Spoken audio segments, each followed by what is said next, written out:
Today, I'm ranking the Blink-182 members' other projects in this top 10 countdown. Let's check it.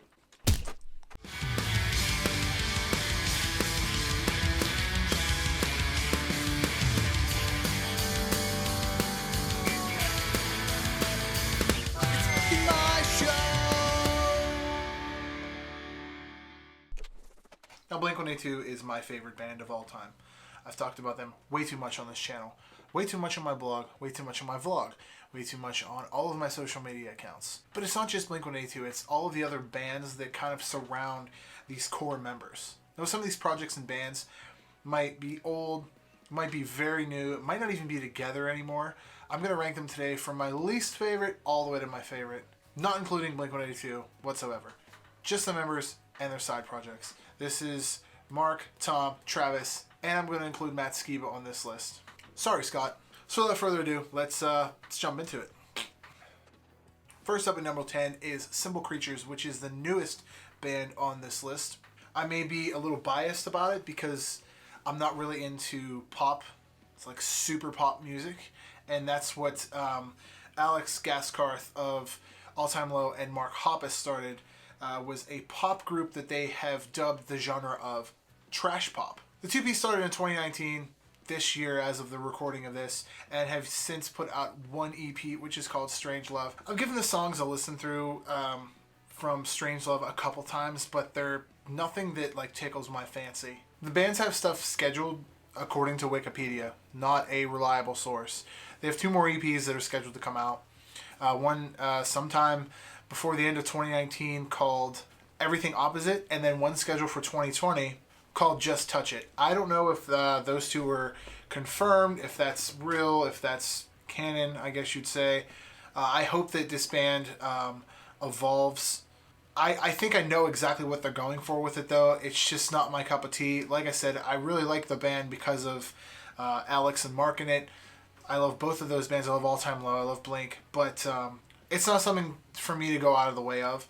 If they would come to town and come to a concert or what have you, I would definitely want to go to the shows just to see what that live show's like. It's a two-piece, and it would be weird to see what happens with drums, who's singing. I saw their live setup from photos, and it looks like they both have keyboards. Mark is playing bass still, Alex is playing guitar. So that'd be totally interesting to see what's going on live. But other than that, it's number 10 on my list.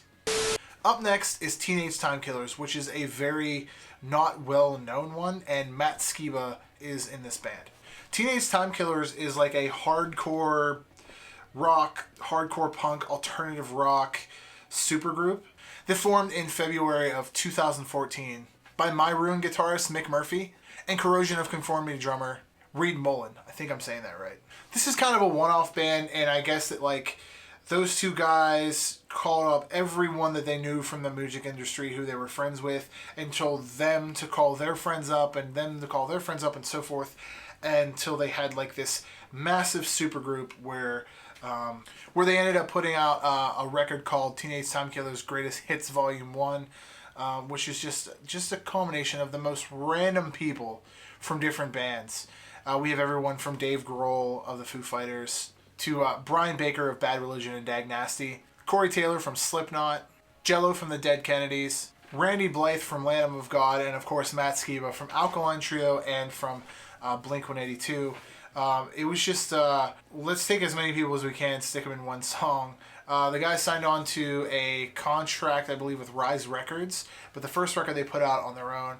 Wikipedia and other sources say that the band started in 2014 and they're still present, which means they're not inactive. There could be a Teenage Time Killers Volume 2 Greatest Hits album that comes out. I don't know, there's speak of Rise Records being involved in the second one. They signed to a couple of live performances. It has to be local because there's just too many of them going on at the same time. They would never tour together, and that maybe they would do like a TV spot here and there, like maybe a Jimmy Kimmel where there'd be like 3 or 4 singers at one time with like a mountain of guitar players and drummers, which is pretty insane. It's just my favorite because like it's definitely on this list because of Matt Skiba for one, but I had to mention this because it's just like Who would have ever expected to see all these guys in the same room together, to be friends nonetheless? It's just an awesome thing to hear. If you're not into hardcore music, you're really not going to enjoy it. But other than that, it's fucking fantastic. Hearing Dave Grohl and all those guys together is amazing. Next up is Travis and DJAM. Well, this project went on between 2008 and 2009. It was sadly short-lived due to the tragic death of DJAM. Him and Travis both survived a fiery plane crash where they were the only two of, I believe, 6 or 8 members on the plane who survived. If you don't know who DJAM is, of course, that's Adam Goldstein. They played their first show on June 25th, 2008 at the Roxy. And after that, they decided we're going to put out a mixtape, which was released August 2008, which is called Fix Your Face. Later the next year, they released Fix Your Face Volume 2, which they debuted at Coachella that year. But just seeing and hearing Travis kind of step out of his box of punk rock and pop punk for a while. I mean, he's done stuff with other bands that have been very hip-hop eccentric, but kind of throwing DJAM for a curb and throwing him punk beats so he can kind of mix over top of them. Just seeing that collaboration is just fucking incredible. Speaking of hip-hop groups that Travis has been in, the next one has to be the Transplants. It's a hip-hop / rock-infused group that has Travis Barker, Tim Armstrong of Rancid, and skinhead Rob Aston as the core members of the group. They've also had Matt Freeman of Rancid tour and played bass with them live, as well as Craig Fairbaugh, I think I'm saying that right, who is now the guitarist for Juliet and the Licks. But now they have Kevin Bavona, who is the guitarist for the ska punk band The Interrupters, if you guys don't know who The Interrupters are. Just with that member history alone, going into it, you know that you're going to get something different, unique, coming from ska, punk, and hip-hop. That entire community all fused into one. I remember when I first heard that debut album, I didn't know what the hell to expect. I just knew that the guy from Rancid and the guy from Blink were going to start a band, and it was going to have a hip-hop influence, and I didn't know what to expect. But then again, Tim has went on to do stuff with Bluegrass, too, with Tim's Time Bombs, and he's written for everyone from The Interrupters to Pink. So it was just like, what the hell do we expect when we hear this?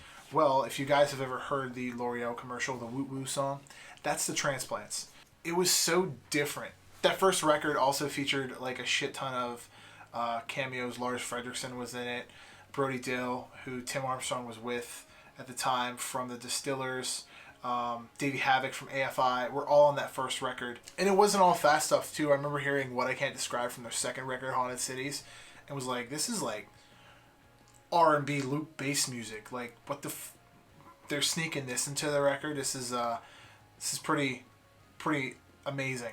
I know that, like, I know I'm speaking for myself personally, but like, I really didn't listen to hip hop prior to this, but it kind of transitioned me over. I know that, like, Blink's toured with Cypress Hill in the past. They just recently toured with Lil Wayne. Fall Out Boy's toured with Wiz Khalifa. That kind of crossover, I'm not going to say the Transplants were responsible for it, but it's kind of cool to see that they took influences from everything and kind of combined it into one, instead of, you know, drawing a line and saying, this is a genre, we can't go past this point. They kind of pushed boundaries, which is fucking awesome. Next up has to be Matt Skiba and the SEKRETS. Matt Skiba, his all over the place. I mean, he had a band with Adam Willard from Angels and Airwaves called The Hell. He released his own solo album called Demos, which was later like the precursor to an Alkaline Trio album. He was in a Melbourne-based band called the Smith Street Band, which them and Blink toured together in 2017, where I think they got the idea to pull Matt aside and be like, hey, want to be in this Blink band with me while Tom goes off and looks for aliens? But digressing all this has to be Matt Skiba and the SEKRETS. It's basically like a darker goth version of Alkaline Trio. Like, if Alkaline Trio's formula and chemistry had a lot more of The Cure dumped in it, that's Matt Skiba and the SEKRETS. It's the only way I could sum it up. His second full-length album under the SEKRETS, called Babylon, was fucking fantastic. It was released May 8th, 2012. He pulled members from like different bands. Like, he had Hunter from AFI play bass, and the former My Chemical Romance touring drummer Jared Alexander play with him, and a bunch of other like studio musicians / close friends. If you want to listen to what Matt Skiba and SEKRETS like sounds like to me. Just listen to the single voices. I'll leave a single to all these bands in a link below so you can just get a rough idea of like what all of them sound like. Next up has to be the Aquabats. If you don't know who the Aquabats are, they are a ska band that was formed back in the early 90s in Orange County, California. And they dress up like superheroes on stage. All of them have names. You got MC Commander Bat, Crash McLarson, Jimmy the Robot, Ricky Fitness, Eagle Bones. Like, these guys are also responsible for the show Yo Gabba Gabba. If you've ever seen that, it's a show on Nickelodeon with like toy robots and toys that have like band members on it. And it's crazy because that show has had like everyone from My Chemical Romance to Taking Back Sunday to like Weezer and Katy Perry on it. It's pretty incredible. And they have like quirky crazy songs about like pizza and being bored and having a pool party, like fun songs. Like, this was kind of like a pinnacle moment for Travis Barker, who is in the Aquabats, believe it or not. He still like messes around and like will play reunion shows with them every once in a while. But between 1997 and 1998, he was like full-time drummer in the band. And then while Blink was playing with the Aquabats, he was their fill-in drummer for Blink when Scott Raynor went off home, did whatever the story is that he did. It was their fill-in drummer, and then at the end of 1998 became Blink's like full-time drummer, and that's where Enema of the State came in. You can hear a huge transition from Dude Ranch to Enema of the State, and a lot of that I believe is, you know, has to be primarily because you have that different chemistry in the band. No longer Scott, not Travis. If you've never listened to the Aquabats, so give them a listen. I've seen them like 3 or 4 times live, just within this last year. They're incredible. Next up is Plus 44. Plus 44 was formed by Travis Barker and Mark Hoppus in 2005.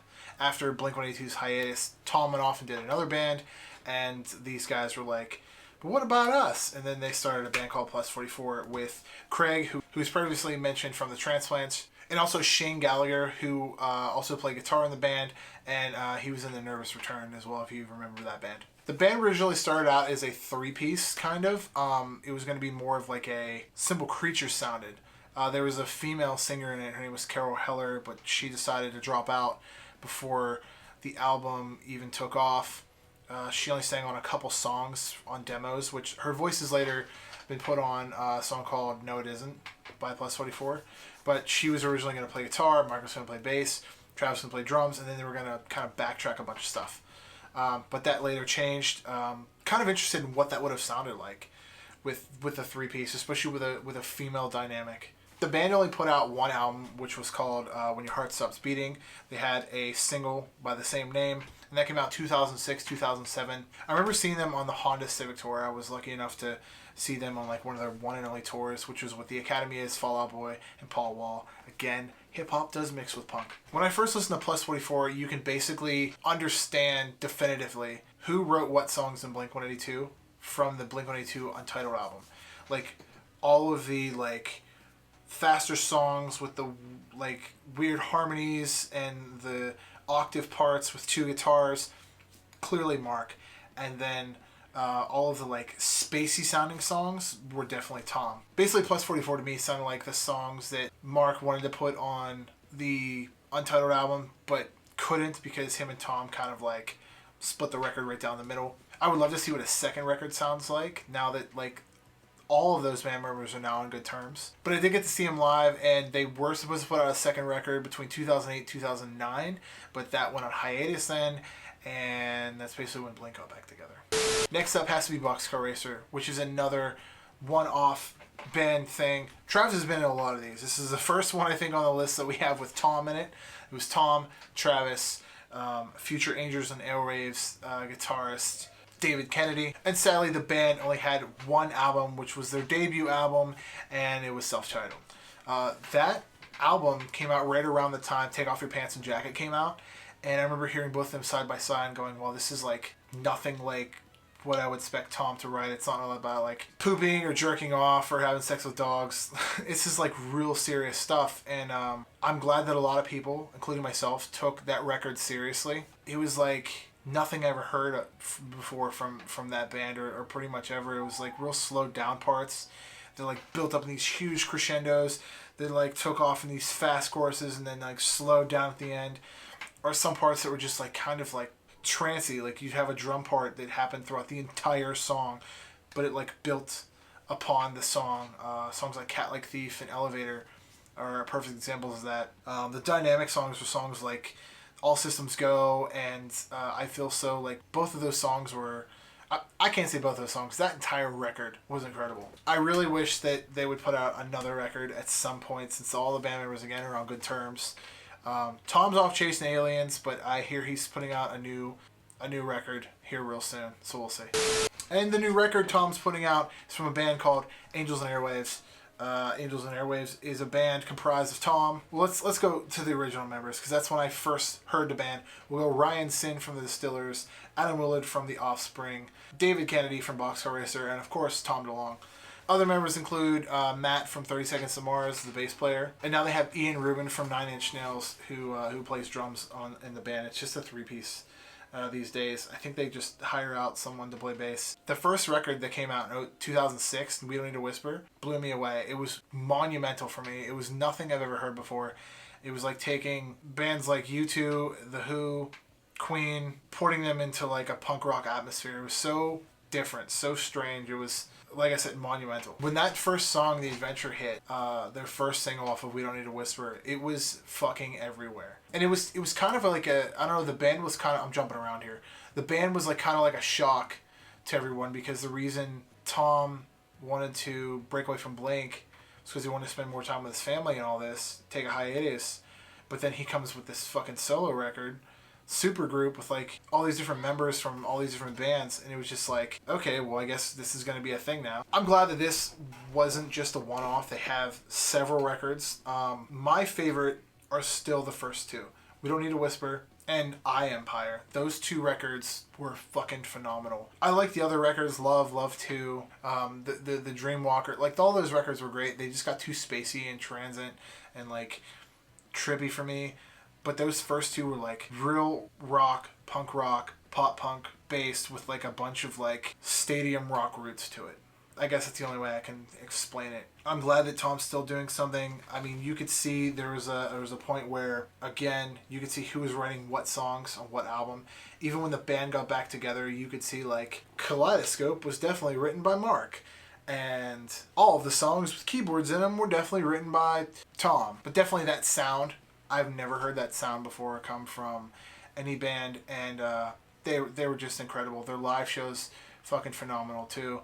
And last but not least, this one might throw you for a loop, but is Alkaline Trio. This band's been around since 1996. It's Matt Skiba's band, and I got into Alkaline Trio right around the same time I got into Blink-182. As Take Off Your Pants and Jacket, Enema of the State, like those two albums were coming out, I really got into From Here to Infirmary. And the one that like set my house on fire was Good Morning. Like I remember seeing them at Warped Tour 05, 06, somewhere around there, and I heard Radio for the first time. And I'd never seen them live prior to that, I only heard songs. But seeing them live, like, did it for me forever. I think they were touring, they had to have been touring either Crimson or Agony and Irony around that time. I would like to see the idea that Mark Hoppus and Alex Cathcart talked about in an interview earlier in 2019, is that they were talking about having Blink-182 do a side projects tour where they would basically take all of these bands and put them on tour together. So like Angels and Airwaves and Alkaline Trio and Plus 44 and All Time Low, because Alex is in Simple Creatures with Mark, and any affiliated band, they would all just kind of tour together. It would be amazing, but at the same time, as Alex said, that there would be like one or two shows, because you would play one show and then blow your voice out and be done for 3 months from playing in perhaps 3 or 4 bands all at the same time. It would be interesting to see. I'd love to see if they've ever did it. Let me know down below if you'd like to see the this side projects tour. I don't even know if Blink would play. It would just be cool to see all those guys on stage together. Maybe at the end, all of them come out and play Blink songs together. I don't know. But that's going to do it for today, and let's roll the outro. Hey guys, now that we're at the end of the video, thank you for commenting, and subscribing. You can check out daily blogs on thepoppunkdad.com, which features daily reviews and interviews from awesome bands. Head on over to the Pop Punk Dad official merch shop where you can buy cool things like that right there. It helps the channel out and lets me know that you love me. I have a weekly podcast called the Pop Punk Dadcast, which is on SoundCloud and iTunes now. Please subscribe. While you're at it, cruise around and check out other content on this channel. You can check out all my social medias, my IG, my FB, and my Twitter, at the Pop Punk Dad. And above all else, guys, stay pop punk. Later.